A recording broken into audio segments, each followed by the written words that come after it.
Chapter 1. Meet Me Under the Mistletoe. Like most days, I was startled awake by the incessant beeping of my alarm clock. I hit the button forcefully, not once, twice, but 3 times before I knocked it onto the floor. I was probably the only person who still used a proper alarm clock, aside from maybe my grandma. I wasn't sure what got me in a sour mood, but I was certainly not having it. Something was in the air today.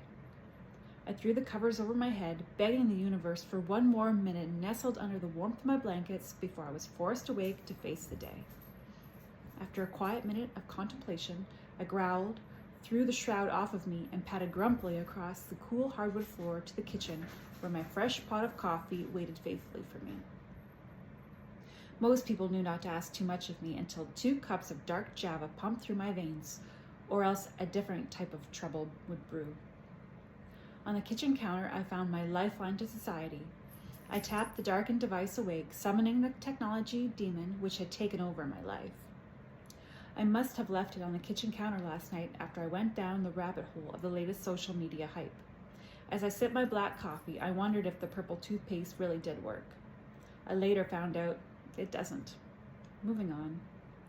The kitchen clock ticked loudly, signaling my daily departure time. I didn't say I was a perfect reader. I retrieved my beat-up thermos out of the cupboard and dumped the remainder of the coffee into the deep, dark stainless steel vessel. I prayed it would stay warm long enough for me to get to the shop.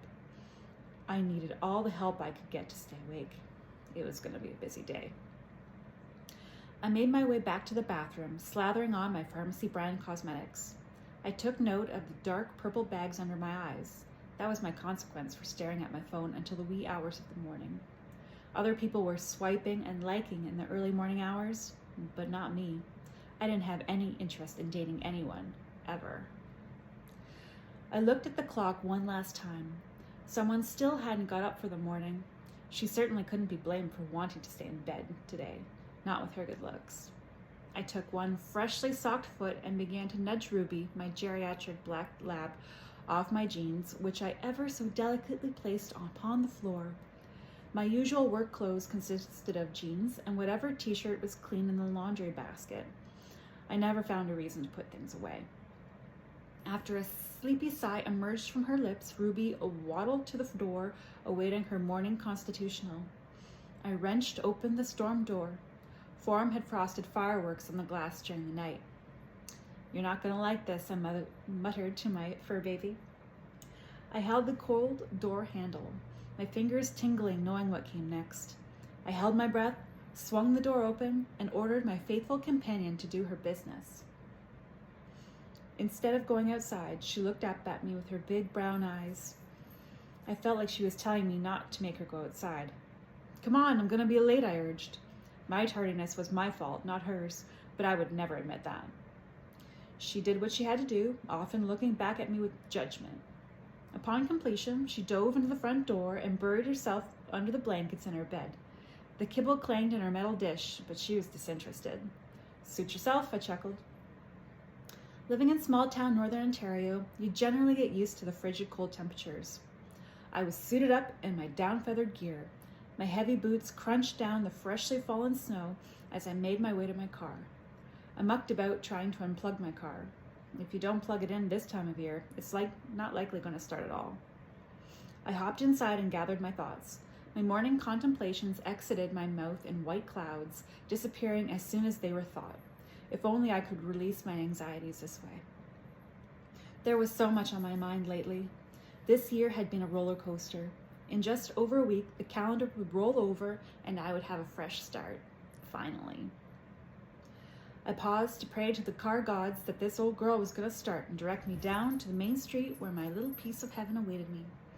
Thankfully, whoever was listening today answered my prayers and the car started on the first try.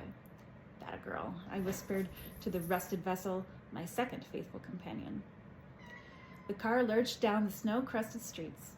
The plows had already been out this morning clearing a path as best they could for the morning commute. I had exactly 3 sets of traffic lights before I arrived at work. I was one of the lucky ones.